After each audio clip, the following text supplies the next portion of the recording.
Did you ever want to upgrade your camera or gear to make your videos look better, but you didn't want to spend that money or you simply didn't have it? Well, if you use DaVinci Resolve, you might actually not have to, because there are some tools in it that can actually compensate for buying a new camera, new lenses and new plugins, depending on what you want to do. And what it concretely means, you might actually not need a camera that has a higher resolution, higher frame rates, a longer tele lens, or also certain plugins that make your videos look better. So let's get straight into it. The first feature I want to show you here makes it possible to achieve slow motion even if you shot your video in 24, 25 or 30 frames per second, or if you shot in 50 or 60 frames per second, you can achieve even more than the usual 40 to 50% slow motion, because that allows you to essentially create frames that are not there, and it does it in a good way now. It's not just like the usual optical flow that people use. So let me show you what I mean. I have this clip here of me climbing up a mountain. Let's say now I want that slow motion to fill a gap in my timeline or so, to fit the music a bit better eventually. And you can see the frame rate is 23.976, so it's definitely too low for slow motion. So I would go in here, do 20% slow motion, for example, for a 120p effect, extend it a little bit, and if you play it back now, it looks bad, unusable. So what you would do next is to select optical flow, which makes it look better, but certainly not perfect, because there's a lot of artifacting, ghosting, or whatever you want to call it. See, it looks bad.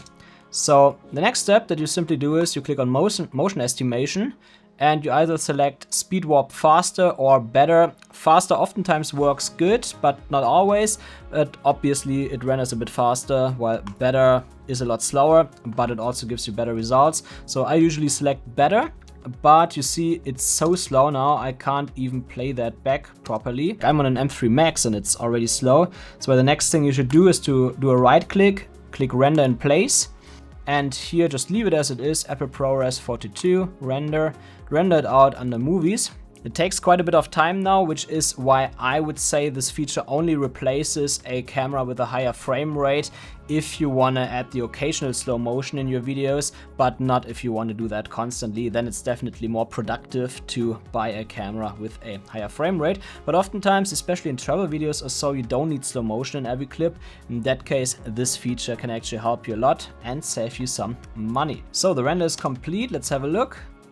Looks pretty good to me. It could have a little bit less motion blur, but I think that's totally usable. And I use this feature also sometimes if I didn't shoot a clip in a higher frame rate, like my cameras can do that. But sometimes I just have a 24p clip and it doesn't really fit the music or so. I need it to be a bit longer, but don't have enough footage. Then I also use this effect to simply slow it down a bit. Our next feature is great if you use smaller cameras, especially action cameras or drones, because you can see this clip here, for example. This is from the DJI Air 3, and here the sky is burnt out, which doesn't really look good. The transition here is not smooth. So I go to the color page. You see I already applied a LUT here to convert it from log to normal looking colors, Rec 709. And then there's an effect called lens flare. So apply that. And then I dragged that already where the sun is, around here. And now before I continue, before I do anything else, I will use the tracker feature here from DaVinci Resolve. Under FX tracker, it's important that you have that activated. I select the point, and then I set it to a contrasting point in the image, like this little bright cloud here. Click track. It tracks it, and that's important because that ensures that the sun flare will stay in place later in case the burnt out part in your footage moves a little bit around. This shot here, it's not so important, but in others it is. And then I will also adjust the position here a little bit. Somewhere there I think is good. And from there I want to do some corrections because this lens flare here doesn't look good at all. So at first I select the preset Anamorphic Handycam here.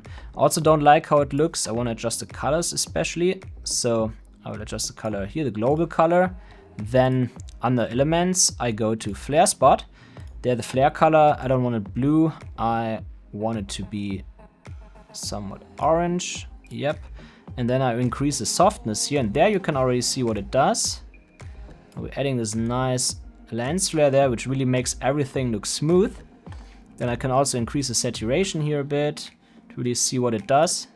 I have to adjust the color a bit more so that it matches the footage well.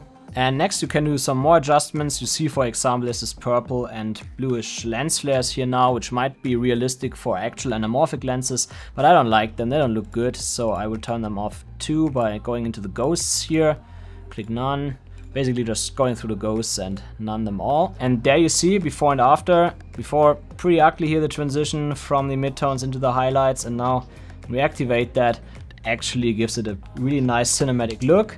And if you play that back, it looks awesome. It's actually a feature I use a lot when I color grade drone footage, and it's good to know that as well when you shoot your videos, that you have this option, because then you know that sometimes you can just burn out the sky a little bit in certain areas and just add a lens flare later to make it look good. And our next feature actually means that you might not have to buy a higher resolution camera, or you don't have to buy a longer tele lens, because you can actually increase the resolution with AI in DaVinci Resolve, and it's super easy. So here we have this shot of a hippo called Mudang. Maybe you've seen it on social media already. It's here in Thailand in a zoo close to Bangkok. Super cute animal. So I got the shot here of it, but let's say it's a bit too far away. I want to be closer to it.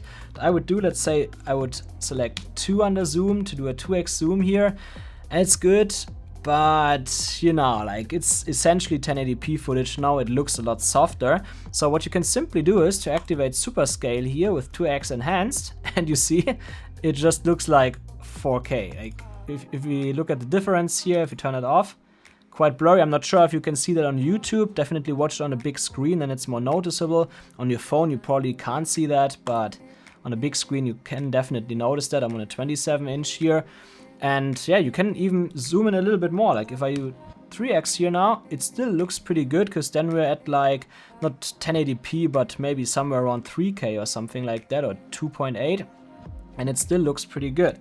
So if you sometimes have shots where you just want to be a little bit closer, but you don't want to spend money on a higher megapixel camera or buy a new lens, then maybe just use that feature. Now, of course, there is a downside to it as well. If I play it back, you can see that it's also lagging a lot. So in that case, I would also right click again and select render in place, just as we did before, to make it all a bit smoother, because then the effect is directly rendered. So again, if you have that a lot that you need to get closer, then it can still make sense to buy another lens or another camera. But if you only have that occasionally, then use this effect. Another problem that can oftentimes occur when you shoot your videos is that you have a lot of background noise while you're talking. Now, it is not always just a microphone. Oftentimes it just helps to go somewhere where you don't have background noise, or to turn your SC off or something like that. But the microphone also plays a role there, because it can be more or less directional. Also, dynamic microphones that you have super close to your mouth, for example, can reject a lot of noise. And so if you have problems with that, there is an effect in DaVinci Resolve which is super powerful. Let's have a listen here. Only using autofocus is that you also oftentimes can't be really intentional with your shots. For example, now it's not super bad there. We have a bit of cicadas in the background. You can also hear some bassy sound. I don't know what it was, maybe the microphone or so that picked something up. And here I can simply click on the clip, audio, voice isolation, and then oftentimes can't be really intentional with it's gone. The cicadas are gone, everything is gone. It's not always good to leave that at 100 though. I usually use it around 50. Because then you have a little bit of background noise still in there, which makes it feel a bit more natural, but it's greatly reduced. This is definitely not the best example, because a bit of background atmosphere from the forest is actually quite nice. Better one is actually this one here right now. I have my air conditioner running in the background, otherwise I would sweat like hell. And I use this voice isolation feature all the time to remove that, otherwise it would be really hard to listen for you. And let's come to the next feature, which can help you if your camera has a bit much noise. My cameras usually don't have too much, but here, for example, I shot in low light with the A9 Mark III at ISO 12800, and you can see quite a lot of noise going on there pretty much everywhere. It's still usable though. It's nice that we can shoot at those high ISOs, but I want to get rid of it. So what you can simply do is, before you do any color grades or so on it, you simply get into that tab here, the motion effects tab in DaVinci Resolve. And there under temporal noise reduction, you select either usually 1, 2 or 3 frames. Let's do 2 frames here. Then motion estimation type, I select better. Motion range is small here because we're in slow motion actually, it's not that fast. And then Luma, let's try maybe 15 here. Usually 10 is enough for most clips, but here I already know this clip, so and now we need to go a bit higher here. 15, let's do maybe even 20 or 30. And let's make it full screen here, it's all a bit bigger. There you can see there's still a little bit of noise left, but it's already reduced. So we can, for example, also activate spatial noise reduction here. Let's set it to ultra noise reduction, analyze, and it does that automatically. And now if you make it big, you see the noise is completely gone because that ultra noise reduction effect also uses AI to calculate or to see the noise and get rid of it. Now again, it plays back really slow now, so you would also need to do the render in place thing again, but that's also why I would not always use the ultra noise reduction directly. Like if you only use the temporal noise reduction, for example, then most of the time that already does a good job. It cleans it up well enough so you don't need the AI, the ultra noise reduction anymore. You see it now plays back perfectly fine, and there's already a lot less noise than before. So this is only really needed for clips where you have a lot of noise going on. So this noise reduction effect can save you a bit of money upgrading your camera if you have a lot of noise, but it might also save you money on plugins, because especially for Final Cut, for example, you would usually end up buying Neat Video to do your noise reduction, because that does it better, much better than the internal one, while the DaVinci Resolve noise reduction is actually so close to what you get with Neat Video that you don't really have to purchase this plugin anymore. And our last feature here can save you money on purchases for film emulation plugins such as Dehancer or Film Convert. Now we're having this clip here, I used Resolve Color Management and it looks pretty good overall already, but not where I want it. I want to have that film look. So let's say I don't want to spend any money on a plugin. I would simply type in Film Look Converter, not Film Look. Film Look Converter, yep. Drag it on there, and you see right now it doesn't look that good. You would have to do some adjustments. I click it on Cinematic. I don't want those cinematic bars in here, I only want the looks, so I deselect that. Then I will also deselect some others here like flicker and grain, because I don't really want grain here. Bloom is usually quite nice, but I also don't want halation. Vignette is cool though, so this is what I do first, and then from there I want to develop my look essentially. So here it's a bit overexposed, so I would make it darker, bring the contrast a bit up. You can see already it looks a lot better. And then maybe a little bit of bleach bypass to increase the contrast in the middle, in the highlights and shadows a little bit. Yeah, that looks cool. Richness is essentially saturation, but in another way. It gives you more color density. Essentially, especially if you mix it up with subtractive color. So yeah, I would say that looks pretty good. Could maybe bring the exposure down a tiny bit more, not too much though. So my arm here or my hand looks pretty bright. Highlights. Actually like bringing the highlights up a little bit. It makes it look a bit more contrasty. If you want to, you could also give it a fade effect, but I don't want that. I like it as it is. And I also like to have it a little bit more magenta here. So I put that in. And there we have a pretty nice look. Can I even adjust the vignette here quickly?